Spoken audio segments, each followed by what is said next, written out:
Good afternoon, everyone. Thank you very much for joining us. My name is Joan. I'm a professor in the School of Nursing at UBC Okanagan and director of the Institute for Healthy Living and Chronic Disease Prevention on our campus. Before we begin today, I want to respectfully acknowledge that UBC Okanagan is situated on the traditional, ancestral, and unceded territory of the Syilx Okanagan Nation. I also want to acknowledge that some of you might be joining us from other places, both near and far, and I want to take a moment to acknowledge the traditional owners and caretakers of those lands as well.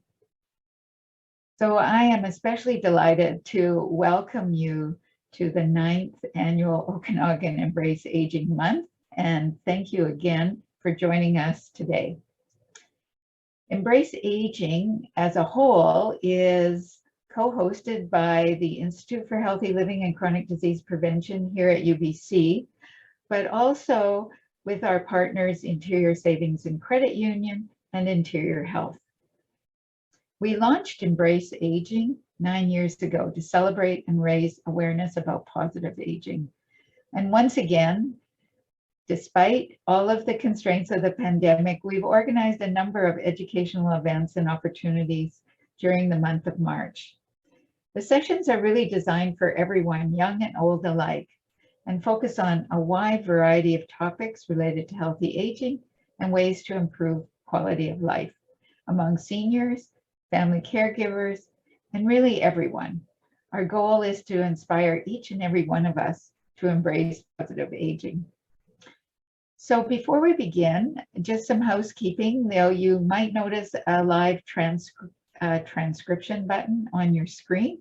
You can move it around to where it's most comfortable for you, and you can also turn it off if you like, the closed captioning using the live transcript button at the bottom of your menu bar. There will be some opportunity for questions and discussions. So I encourage you to jot in your comments and questions at any time during the presentation in the chat box, and we will be delighted to have a conversation with our speaker towards the end of our hour. So today's event is brought to you by the Institute for Healthy Living and Chronic Disease Prevention at UBC, and we're especially delighted to have our colleague and friend Naomi Mison, who is founder and CEO of Discuss Dementia, with us here. She's a public advocate and speakers for those living with dementia and their caregivers. And we are especially delighted to have her here to talk about caregiver burnout, signs and symptoms and solutions. So welcome, Naomi.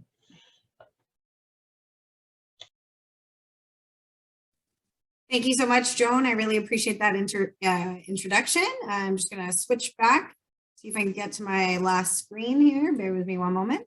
So as you mentioned here, I'm here to talk about caregiver burnout, signs, symptoms, and solutions.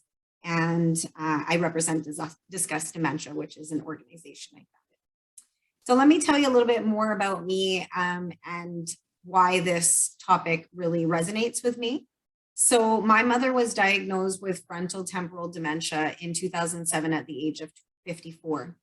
Since then, I've been a dedicated caregiver. And after 10 years of caregiving, I decided to found Discuss Dementia, just to find a way to express myself and my journey and connect with other fellow caregivers. So in addition to starting Discuss Dementia, I also have begun to speak publicly regarding different topics and issues related to caregiving and dementia. And that has taken me to a CBC podcast. I was on Daybreak with Chris Walker recently for Alzheimer's Awareness Month. I participated in campaigns with the Alzheimer's Society of Canada and BC. So definitely trying to find ways to use my loud voice to shine a light on this topic that's near and dear to me. So we'll go through a couple of things here. I'll take you on a little bit of a journey. We'll discuss what a caregiver, what classifies a caregiver, what would you define a caregiver as? some sources and symptoms of stress, and how that may lead into caregiver burnout and how to recognize that. Then we'll talk about some solutions, and I'll provide you with some resources and ways to keep in touch after this presentation. So what classifies a caregiver? Well, the Statistics Canada definition is that it is someone that is over the age of 15 and they've provided care to a loved one with a long-term condition, mental or physical disability, or problems related to age in the last 12 months. So unpaid caregivers do play a vital role by supporting people, with health challenges, as we mentioned here. Informal caregivers can range from, a spouse, a friend, adult children, relatives, and predominantly it does fall to women. They are most likely to be the caregivers and provide care.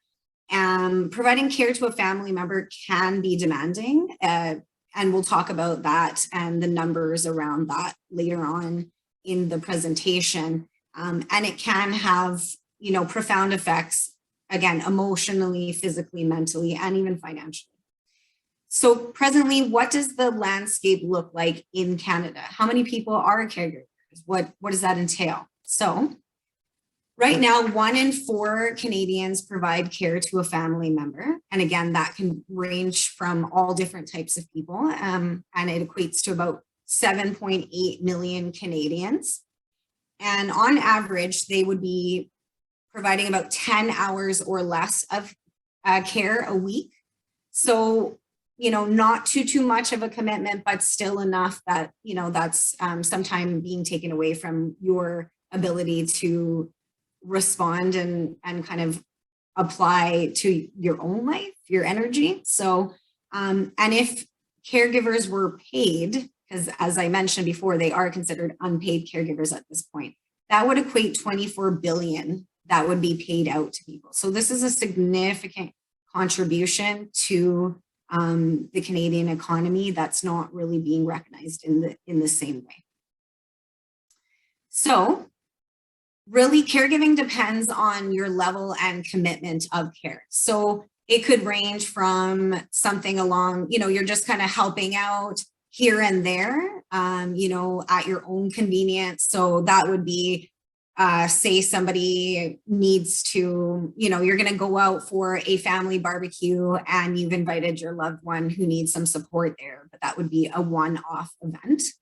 Then there can also be routine caregiving. And so that would be, you're helping on a daily basis, whether it be preparing meals, running errands, bathing, or support with providing medication or anything related to doctor's appointments or things in that area. So let's talk about caregiver stress. So unfortunately, that is an inevitable part of the journey. It's demanding, it can be exhausting. Sometimes you run into obstacles, which can be quite frustrating. So, there is going to be a certain amount of stress, but I do believe that will depend on the number, duration, and intensity of tasks that you are performing or providing for your loved one. Just going to take a quick drink here. Okay. So how can we determine the level of stress? Well, this Kingston Caregiver Stress Scale is a great way to see on the range where our stress may fall. So you could be feeling no stress, and if you are, please tell me what you're doing, because that sounds great. You'd be coping fine, no problems. Then you kind of have in the middle where, it's not too stressful, but there is a moderate level, and that may fluctuate depending on your level of responsibility. And finally, we have extreme stress. So this is when, we're leading into that, really starting to feel that sense of despair, or that you're taking away from your own ability to care for yourself. And this scale should be used throughout the caregiving journey as a way to monitor change in an individual caregiver stress, or that's at least what it was designed to do. So let's talk about some sources of caregiving. So according to the KCSS, so the Kingston Caregiver Stress Scale, of the 10 questions that they ask you within this assessment, you can divide the responses into 3 categories or 3 sources of caregiver stress. So that includes caregiver issues, which could be, ranging from feeling overwhelmed, overworked, overburdened.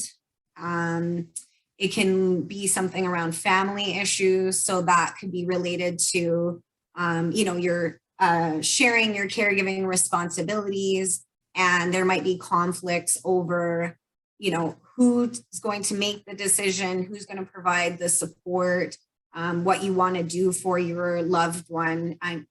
Just some personal examples to provide you. I have a guardianship with my brother, and he lives closer. I live further away, but whenever we make decisions, we try to do them together, and kind of, if there's any kind of disagreement, we'll flesh out the reasons around that and really try to get our points across. But sometimes that's quite difficult for families, or it can be. So there can be some contention around that as well. So the last source of caregiver stress would be financial issues. And, this can range from, depending on if the person that you're caring for is living at home, maybe you're having to be financially responsible for bringing in respite care and nursing, or different medical assistance that may be needed to keep them in the home. On the other side of that, it could be a decision around long-term care and placing someone there. And there's, quite a significant financial cost around that. And that will depend on if you're getting government supplements to help support that. But there may be still some financial responsibility that you have to shoulder, depending on the level that the person is at with their journey. So let's talk about some signs of stress that you can keep an eye out for. So this is, things that are going to sort of immediately be happening, or as the journey goes, continues on, you might start to notice these things. So whether it be around sleep, I know a lot of us know that, stressed out, sometimes you're not sleeping as much or as long, or you have trouble falling asleep. So that can also contribute to the level of stress that you're feeling. You can start experiencing some social withdrawal. So that would be, you're no longer participating in things that you used to. You're not wanting to in that regard. So you may be turning down some invites. You might be feeling that you're, something that you do on a regular basis that brings you joy and comfort. You've decided I don't have the energy for that, can have a lot to do with lack of energy. Some negative emotions. We kind of talked about this on the extreme stress side of the Kingston stress scale, is that, when you're under extreme stress, you start to have negative emotions. So you're feeling, helpless, hopeless, can be apathetic. You can be dissatisfied, so that can really start to show, and it could, also show itself in a change in behavior as well. And we'll talk a little bit more about that as we continue on. And then you have stress increases, which could result in increased use of different alcohol, or, coping things that people often use to get some kind of relief.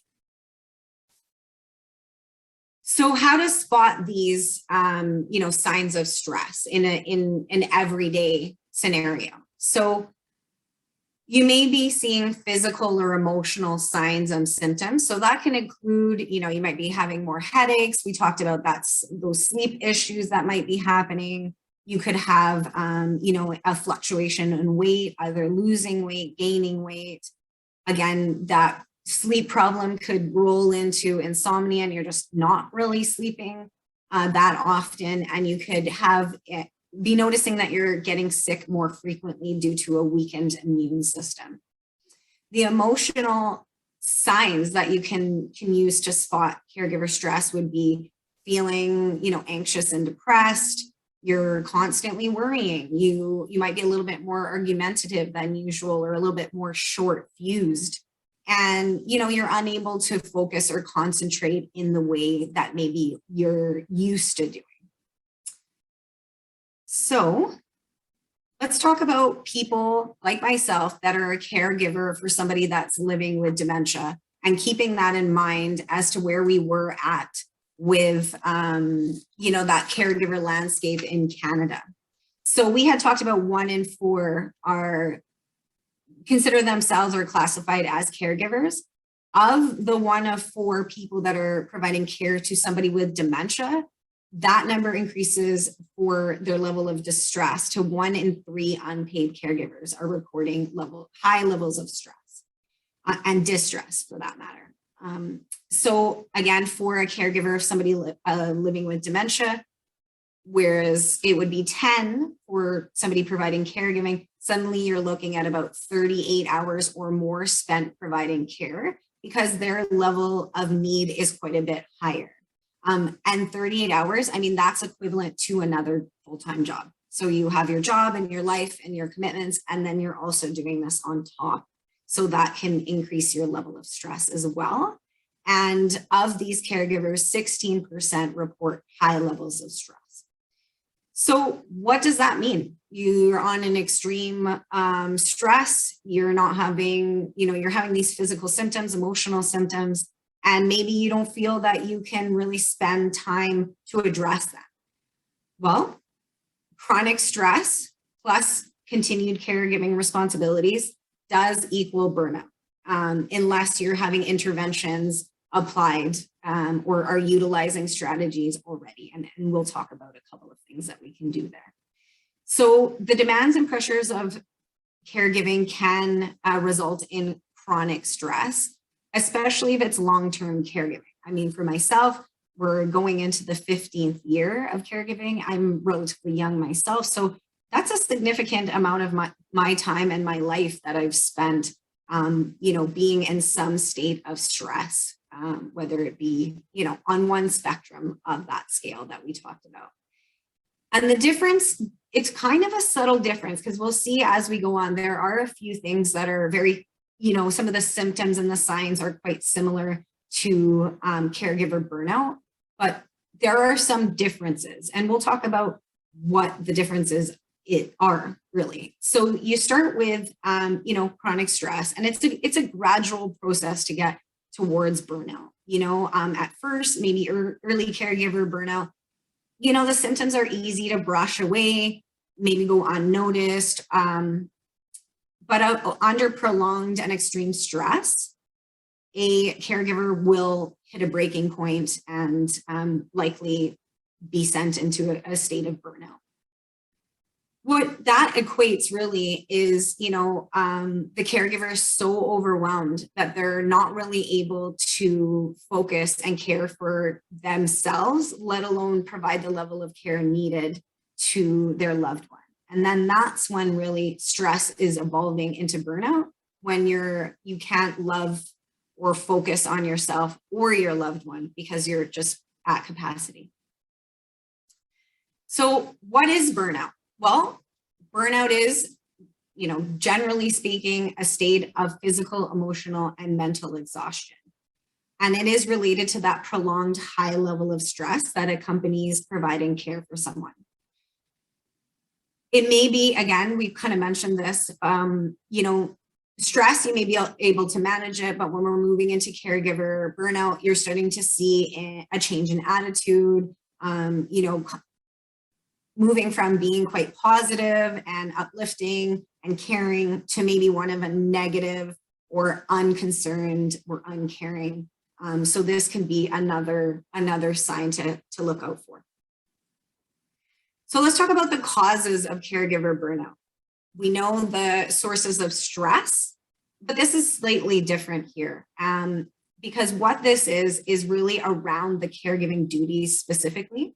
So a lack of respite. So you're not really getting a break. You're not having an opportunity to recharge or even temporarily remove yourself from your responsibility, whether it be, to go to an appointment or to especially medical appointments for yourself, you just don't have the support or help to give you an opportunity to take a break from your responsibilities. So, you may have a lack of support. And again, this can be direct or indirect. So maybe you don't have enough, money, resources, things like that to really feel supported, or you may not be asking. And we'll talk about that a little bit later. And there can be a lack of self-care. So again, you're not really putting your needs first. In fact, you're putting the other person's above your own, and you're not really connecting or getting any breaks. So this can definitely cause the burnout. So what are some common symptoms of burnout? Well, again, some of these are related to the stress side of things, but they're a little bit more pronounced, let's say.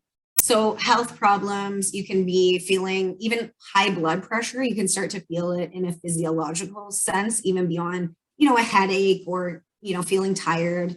I mean, that could happen to us even if we're not caregiving, but if you're starting to have some physiological responses, that can often show that you are experiencing burnout.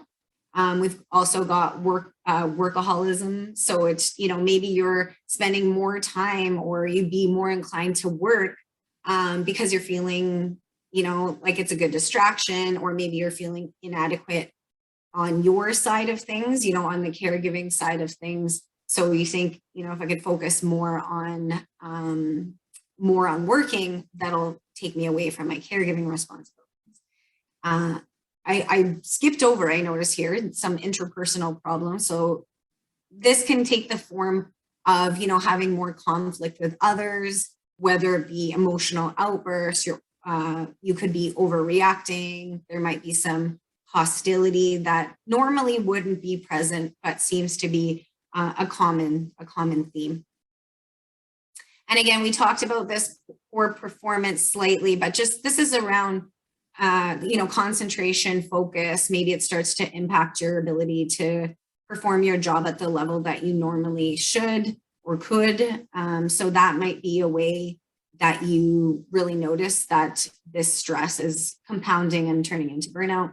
And then, as mentioned, that substance abuse side of things, you're really, you're starting to look to other avenues to cope and to sort of escape. So what are the 3 stages of caregiver burnout? So we've talked about the stress, and the various levels of stress. And we've talked about, the symptoms and the signs, but there is even stages within caregiver burnout.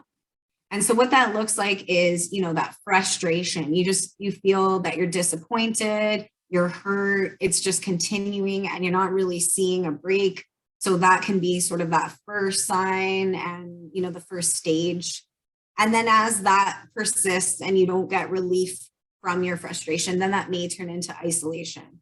You might feel that you're underappreciated, or, not really willing to accept any assistance, and not willing to accept the limitations of your ability to caregive.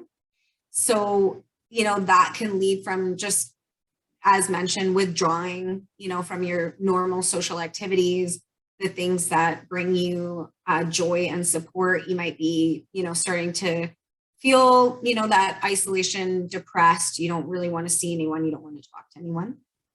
And then the last stage is when the frustration and the isolation has just gotten to a level that you're in a state of despair. You're not able to concentrate. You've lost effectiveness as a caregiver. You're not being able to provide the level of care that you once did. And, you're really neglecting your own personal care and well-being. And this may be unintentional, that you end up here, but it definitely is, a sign that you're getting to that level where you really need some intervention here. Just, feeling quite lost. So we're at our breaking point. So we've established that we've been under stress. We've established that it's become chronic because we're continuing to provide that high level of care.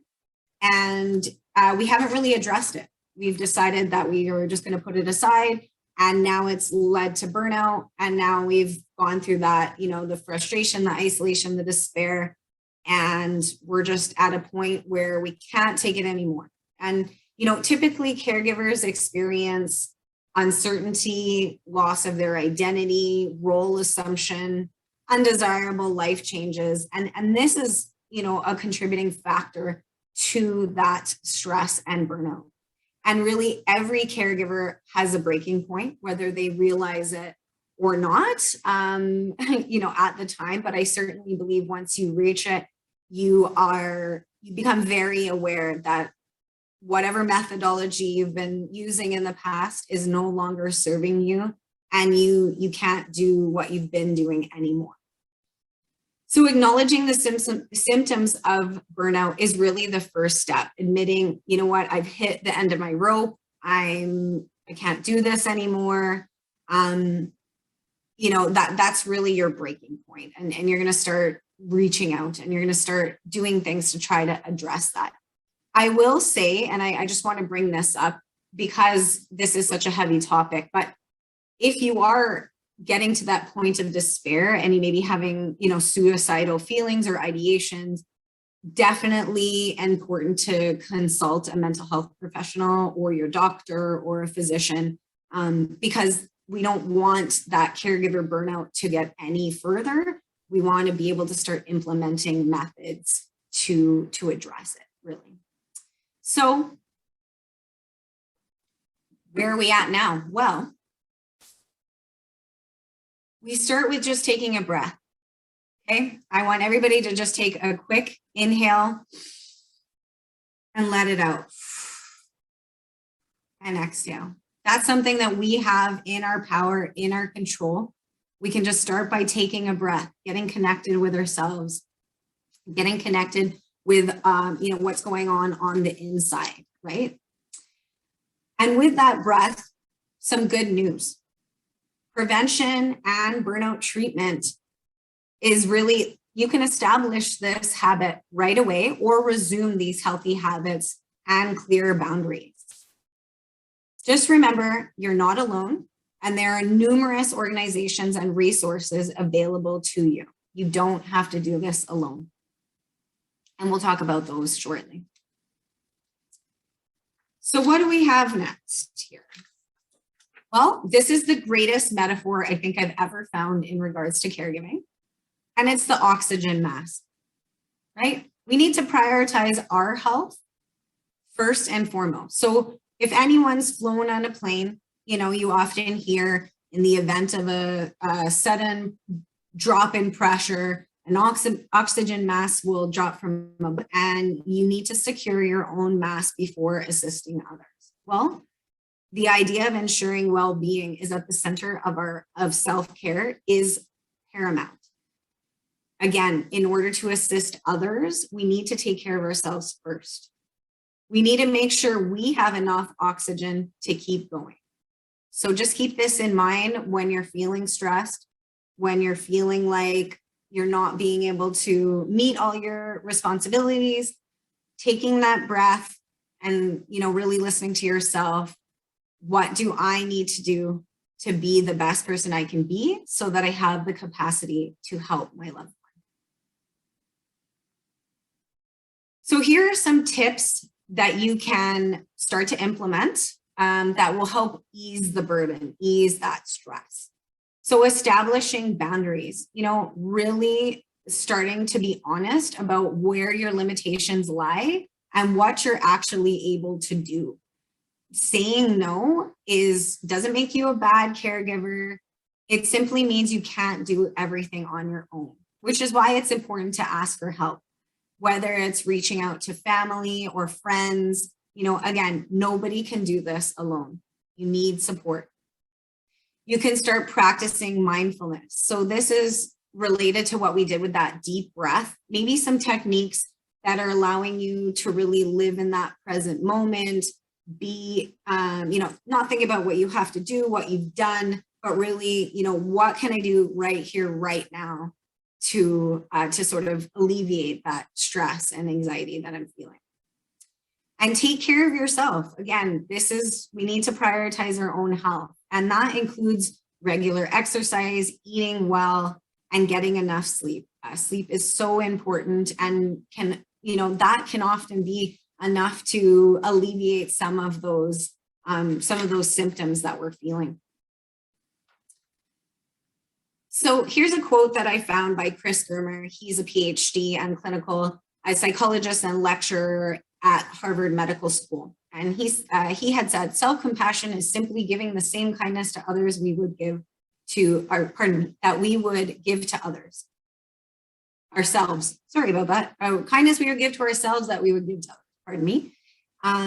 So again, if we wouldn't be doing this to our loved one or be treating them like that or talking to them like that, then we should really be applying that to ourselves and giving ourselves a little bit of grace and compassion, as this isn't an easy,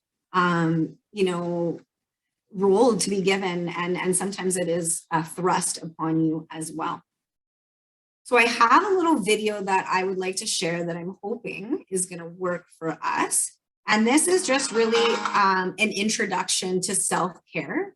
And these are things that we can do, in relation to those things, to tips to ease the burden. These are things that we can start applying to our daily lives to, increase the benefit around spirituality, physicality, and emotional resilience. So, regardless of the form it takes, self-care gives us the capacity to help others and replenishes us, right? I really like this video because I think Katie provides an excellent analogy for caregiving and what that looks like. And she, expertly introduces the concepts of of self-care around caregiving. So I'm just going to play that for you. Please let me know jump in if you're finding that you can't hear or we're having any issues there.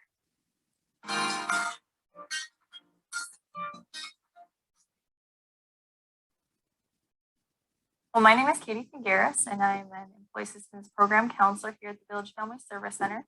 And today I wanted to talk a little bit about self-care. A lot of times we ask each other, are you taking care of yourself, or how are you doing? And we don't necessarily realize what that may entail. Self-care can mean anything that you're doing spiritually, physically, emotionally, mentally, to just take care of yourself, and that benefits you and only you. It could be prayer if you're a spiritual person. It could be physical, to consider something physical, walking, exercising, going to the gym, doing yoga. For emotional, talking with friends, making sure, you're reaching out to a mental health counselor if you feel the need to do that. A way to consider self-care is thinking about each and every one of us having a bucket. And we have a certain level and capacity of giving to others and giving of ourselves. And there will be times where we'll need to do that, such as work deadlines, different obligations for family. And if we're constantly giving to ourselves, we need to think about, are we replenishing that? If we're constantly dipping in our bucket and giving to others, and there's going to be a point where we're scraping the bottom of that bucket and saying, I need to refill that. And how to do that is to engage in some of that self-care and finding different ways you can do that. A different way to look at self-care that I actually saw on the internet was if you've ever been on a flight before, and the flight attendant will say, if we lose oxygen in the cabin, the masks will come down, and please make sure you assist yourself before assisting others. The reason why that's so important is because they want to make sure that you're getting enough oxygen before you're helping other people. That's just like self-care. Think of it as, if you're going to try to help everybody else without helping yourself first, you're probably not going to do the best you can do, nor are you going to get very far with that. So instead of thinking, okay, this is going to be the first thing I cross off my list, things come up, family obligations happen. Well, I've got to bring the kids to soccer, can't necessarily have that cup of coffee with a friend, can't make it to the gym. Rather than crossing that off, right away, having that be something you want to cross off, last, making sure you put that as a priority so you're not burning out and feeling really down and, creating stress. So think about how important self-care is and how much it can benefit you. For more information about Let's see if this is going to work. 1 second. There we go. So again, I think Katie, that bucket analogy, I love that. I think that is something that we can picture in our mind that's pretty easy and, easily demonstrates what caregiving is and why you need to, continue to replenish and implement self-care strategies, because eventually you just don't have any more water in that bucket. And again, just reiterating that point around, the oxygen mask and really putting yourself first. So now that we know there's a few tips and tricks to, whether it be self-care, asking for help, setting those boundaries, now that we know those, we can even find ways to preempt burnout. We don't even need to get there. We can start doing these things and sort of resuming those everyday life instances that bring us, fills our cup, let's say. So you can take control of your health and wellness. You could take a walk outside, breathing in the fresh air, listening to the rustling of the leaves. You can, start going to some physical activity classes, she had mentioned yoga. I also like to practice yoga. So that could be ways to do that, and just enjoying some rest and relaxation. I know as a very busy person, I often struggle with this just because you feel like you should be doing something. I need to be going here or doing this or talking to that or, scratching this off my to-do list. And it's okay to just rest. And whether that be sleeping, watching your favorite show, just taking a little bit of time to just rest, recuperate, and relax. So, again, we want to resist that urge to withdraw, right? If we start seeing that, we've told that friend we can't meet the coffee for our coffee date, or, we can't really, we can't make it to that family dinner, whatever it may be, really resist that, make up another date. If you can't make that coffee date that day, it's great to schedule something so that it's in the calendar and you have something to look forward to.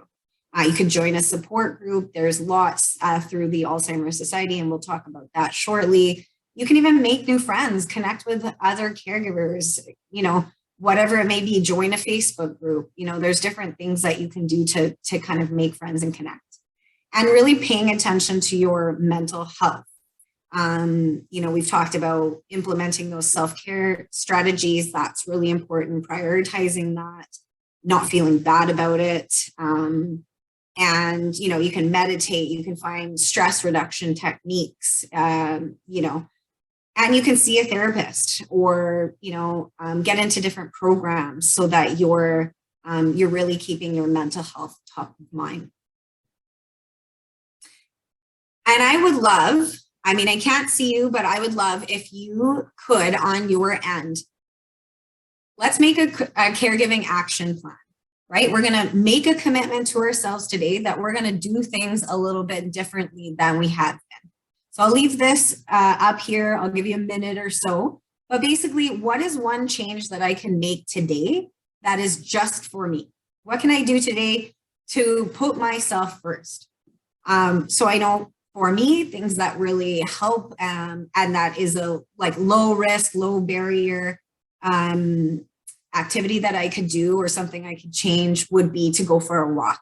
So maybe today after our presentation, after work, I will head outside and enjoy what sunshine is left, even though it's a little bit still cold in Kelowna today.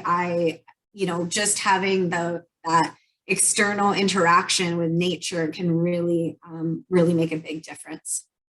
And for a little bit more, so that's in more the immediate side of things. What can you do today?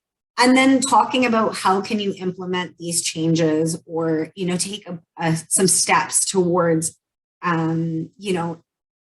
avoiding stress or minimizing stress. And that may lead to caregiver burnout. So a couple of steps that you can take in the next month to either simplify your schedule or add joy to your life.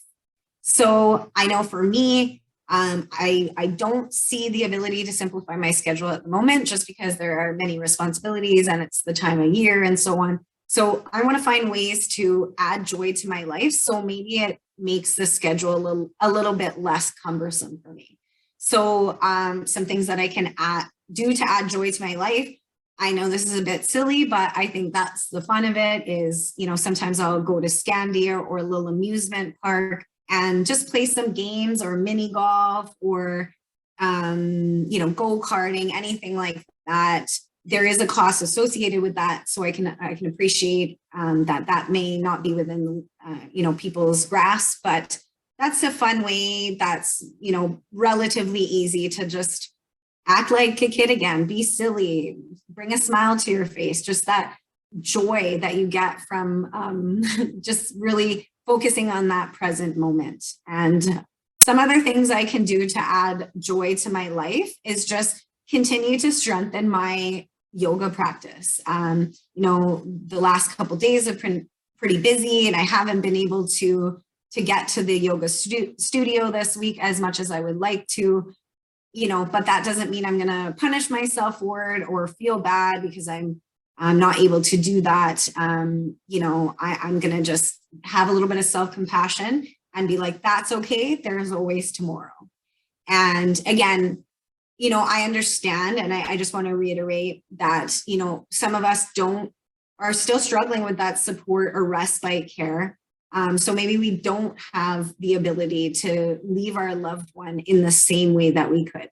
So, even doing things at home, whether it be, taking a bubble bath, making one of your favorite meals that you like, or ordering in, or, there could be different things that you can do even within your own home, a puzzle. I know I started picking up puzzling just because of the pandemic and I couldn't really get out as much. And it was a great way for my partner and I to share some time together. And, pretty inexpensive once you purchase it the one time. So here are some resources that you can utilize. And I'll leave this up for a couple of minutes, but I have been involved with the Alzheimer's Society of BC. They're always doing different workshops and they have tons of caregiver groups that you can join.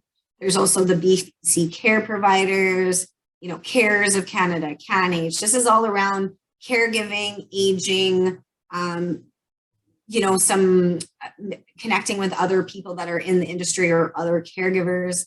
You've got Huddle, which is another meeting place for different caregivers and who are sharing tips and tricks.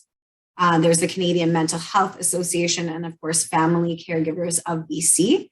I didn't put in there too because it is a US organization, but there is that charity, Hilarity for Charity as well. That is created by Seth Rogen, who is an actor, and his mother-in-law was diagnosed with dementia, and they have lots of programming and provide respite care to caregivers as well. And on that note, I just want to thank everybody for their time and their attention, and just, again, leaving today remembering that you are not alone. We're in this together. You've got people out there, friends, family. You just need to say the word, and I'm sure that they'd be willing to help. And if you want to stay in touch, here are a couple of ways that you can do that. You can always check out my website. You can send me an email, and I really stick to Twitter and LinkedIn to communicate, but I can always be adding channels along the way. Those are a couple of key ways to stay in touch. And I'd love to hear from you. Please let me know if there's any things that you have done in your life that's helped alleviate stress or burden or burnout. And just keep in touch. And thank you to Joan and Jaquetta for another wonderful year of Embrace Aging. I'm so glad this initiative exists. It's fantastic. Just speaking about that isolation side of things, whether you're a caregiver or somebody living with the disease or with, a chronic illness, this connection is so important. And I'm so glad that there's a whole month dedicated to this. So thank you. Great. Thank you so much, Naomi. That was great. Lovely to hear about this work that you're doing in terms of helping caregivers, giving caregivers and all of us actually ideas about how to stay well, despite the challenges of caregiving. And I guess, when I think about it, I'm sure that it has even become more of a challenge for people during the last 2 years. And so I know you gave a couple of things tips that you've been doing. And I know you've talked to a lot of caregivers over probably the last 2 years. I'm wondering what you've heard about how they managed and the strategies that they used, particularly in this time of, even perhaps more isolation than we would ordinarily experience. Yeah, I mean, it really depends on your particular situation. I know I can only speak to myself. And so that virtual connection, when we could no longer, we had those physical distancing parameters, we couldn't meet in the same way, finding alternate ways of connection. So I know my mom lives in a long-term care home, and I decided to purchase a tablet for her. It has been a little bit difficult to get her to use it, but with the support of some of the staff members and also someone I brought in for companion care, we've been able to make those virtual connections on a weekly basis. And while the conversations don't really last very long, that elation that I can see on her face just from actually seeing somebody, not just talking on the phone, because we have that as well, but physically seeing someone, her whole face lights up. And that really brings me a lot of joy. But, ways that I have stayed connected with my mom and, providing that same level of care is just doing things that I can from where I am to bring a little bit of happiness to her. For International Women's Day, I ordered some flowers for her room so that it would brighten things up, and just thanked her for being a woman and bringing me here. I can sometimes can send some food through Skip the Dishes or DoorDash, just surprise her with a little meal. She loves reading, so I send her books via Amazon a lot of times just to keep that interest going. And I mean, for myself and for fellow caregivers, it has become a little bit more difficult because the supports that were once in place were not. They basically stopped altogether. Not to mention with the provincial health orders, more or less deeming a caregiver an essential visitor, that has also complicated things as well. But there's always creative ways to stay in touch and stay connected. Again, with your loved one, you could even be writing a letter and sending it to them, and doing things like that, just things that are maybe a little bit out of the norm, but that would mean a little bit more of that extra special consideration. And for caregivers, I mean, honestly, it can start with just breathing, just that taking a few breaths a day, a couple times a day, getting outside, walking, and trying to really connect with other caregivers so that it almost validates what you're going through. Again, that assurance you're not alone. Somebody else is probably experiencing this. It might be slightly different, or their circumstance, maybe the person doesn't have dementia, but they have another cognitive disability. So, you can still understand and appreciate what it's like to provide care. So that connection can be really, really powerful, and can, they may be sharing tips they've learned along the way, so that, you're not reinventing the wheel. You're just, sourcing off of what other people have done. Yes. Jonah actually is right in line with that, suggests taking 10-minute walks inside the home 3 times a day has been a great de-stressor and something I look forward to each day. That's a good one. So, yeah, so that's, regardless of the weather, you can do that. Especially because I walk with a family member and we use it as an opportunity to debrief. So whether you're getting a little activity inside your home or outside your home might have the same effect. So great to hear about that strategy. John writes that, he, amongst, I'm sure, many others, are 24/7 caregivers and responsible for my spouse, I was caregiver for many years before that, but 24/7 for the past 2 years. Very interested in this webinar. And I think many people are doing the 24/7, especially in later stages when family members need more consistent care. And I think that's based on some of our research as well. That's when issues about lack of sleep and not taking care of yourself really come to fore.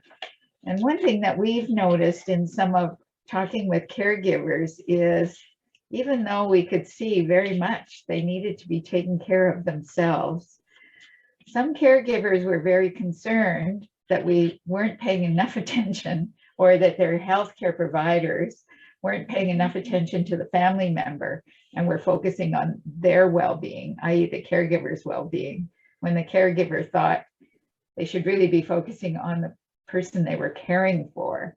So there can be some tensions there. And so I think it's important to think about that as well. You know, Absolutely. Yeah, it is a delicate balance, right? You're kind of, playing this ebb and flow game where it's, they may need a little bit and then you may need to retract a little bit to kind of fill that bucket again. One way that I look at it for myself is just, I have to be okay with knowing that I'm doing the best I can. Because, there can also be associated with caregiver guilt and things like that. So I know if I'm incapacitated, that negatively affects my loved one as well. So that's why I think there is a focus around that. But of course, both, the person you're caring for and yourself, your ability to cope needs to be, at top of mind and should be discussed in different appointments. And I think it was John who said the 24/7 caregiving. It's very difficult. And I mean, for myself, my mom lives in long-term care, so it's home. So it's not quite exactly the same scenario. But, to me, this has shown how important these, adult day programs are. These, Minds in Motion, let's say, for example, the Alzheimer's Society, where the caregiver and the person living with dementia are both being engaged in a mental and physical way.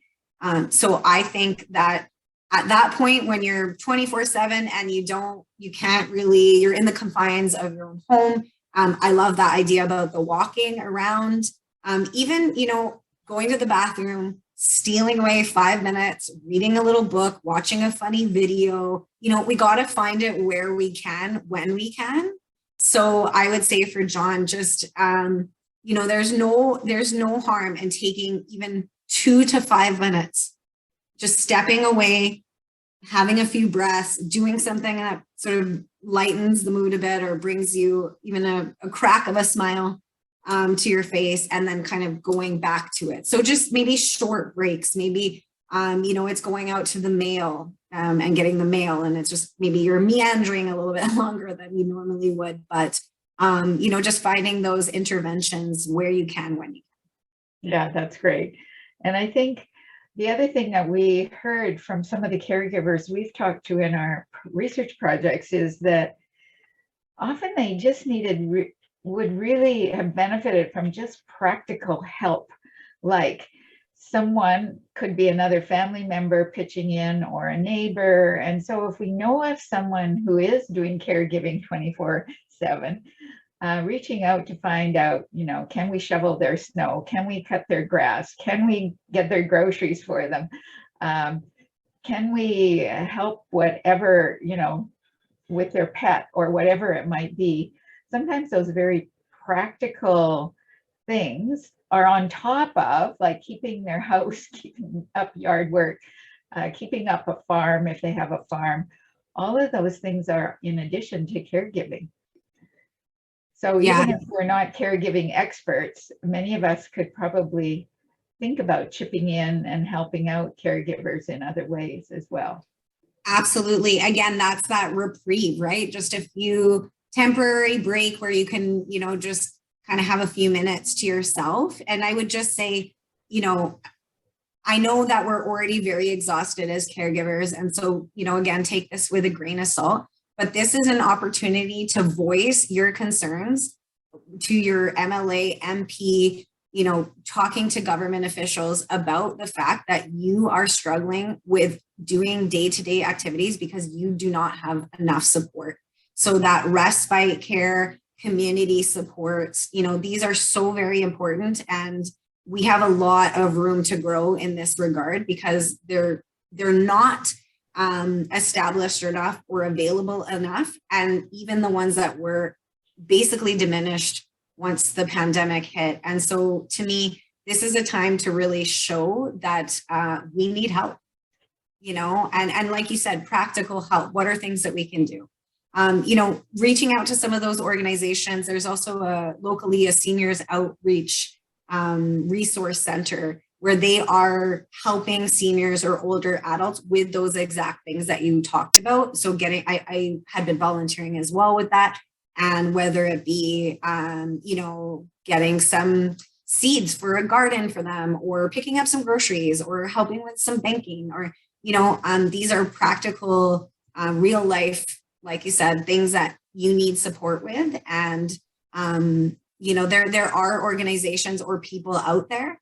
And while you may not have the financial ability to do it, there are, I've had to bring in a companion care or somebody to be able to come in and visit to supplement my ability to be able to attend to my mom. So, whether it being, yourself paying for it or working through your provincial health body to find supports, they are there, but it is a bit of an uphill battle to get some of those.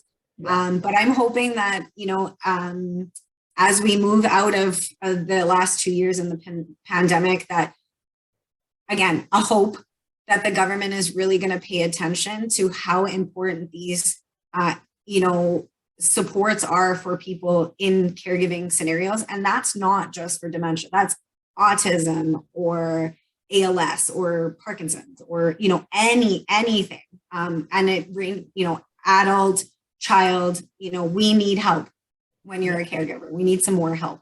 Absolutely. So I have a comment from Esther saying, fantastic presentation, Naomi. Thank you very much for the resources, encouragement, and hope. The topic is an important one for so many who provide care to their loved ones, and I couldn't agree more. Jonah also adds, one other helpful thing is making good use of green space, blue space. Look out into nature, bodies of water, especially if it's different than inside. Something to take the mind away for a moment. Also a great idea. Love it. And there is a question from John, will the webinar be available to watch again? And yes, we have recorded this, and you will be getting a link to the recording that will be placed up on our YouTube channel. So you can share the link with other people and watch it again. So we encourage you to do that. I see we're almost out of time, so I do have one suggestion to bring joy into people's lives, is that tomorrow at 4 p.m. For Embrace Aging, we're having some laughter yoga. And we just thought, what a better time to have laughter yoga, but at the end of a pandemic, when we all need some joy in our lives. So I welcome you to go onto our Embrace Aging website, find the laughter yoga session, and come and join us at 4 o'clock tomorrow. Leading that session is a graduate from our social work program here at UBC Okanagan, who's now working as a social worker at Interior Health. But I'm really looking forward to that session as well. And then on Friday, we have a session on some music therapy, which is another way to bring joy into your life. And so you might want to jump into that session as well. So lots to think about and to participate in, and more sessions in Embrace Aging ahead over the coming weeks. So I encourage you all to look at the schedule and see what you can participate in. But as we end this session, I do want to thank Naomi once again for such a wonderful presentation, very timely, such an important topic, and some great suggestions both from you and participants about how to take care of ourselves and what to watch out for. Yeah, So, thank you so much again for the time and for all those amazing comments. I really appreciate it. And again, I'm always here as a resource and available to chat after the webinar to connect. Great. Thanks everyone for coming. Thanks for your comment. And once again, thank you very much, Naomi.